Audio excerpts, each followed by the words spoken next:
Je vous résume l'actualité du vendredi 20 janvier entre 16h et 20h en 1 minute et 58 secondes. À l'Assemblée, les macronistes et la NUP pas près de battre en retraite. Les députés de la majorité, qui s'attendent à un rude combat dans l'hémicycle, se sont démenés pour faire reprendre leurs propositions par le gouvernement. Malgré l'interdiction européenne, du colza OGM a poussé en France en 2022. Des graines de colza génétiquement ont été identifiées à proximité d'une usine qui importe des OGM près de Rouen et ont prospéré à cause de lacunes, ont révélé ce vendredi les autorités sanitaires.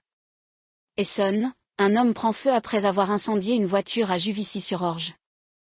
Val-Fouré, fin de partie pour la centrale de la drogue gérée depuis le Sénégal.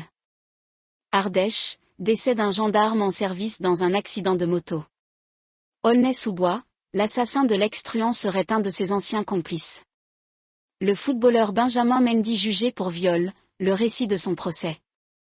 Une figure de la gendarmerie soupçonnée de harcèlement moral.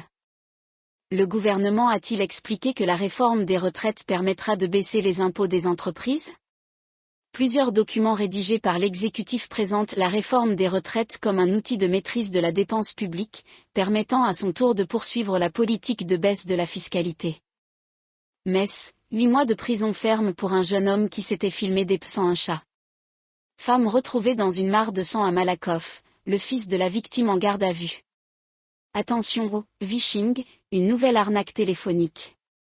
De nombreux clients se sont fait siphonner leur compte par cette nouvelle arnaque, où des cybercriminels se font passer pour des conseillers bancaires. Pollution du site Metal Europe dans le Pas-de-Calais, 8 cas de saturnisme détectés à l'issue d'un dépistage. 8 cas de saturnisme et 75 imprégnations élevées au plomb ont été détectés chez des enfants à l'issue d'un dépistage lancé l'été dernier dans le Pas-de-Calais en réponse aux inquiétudes de riverains de l'ancienne fonderie. Pour ne rien manquer de l'actualité quotidienne, abonnez-vous à ma chaîne.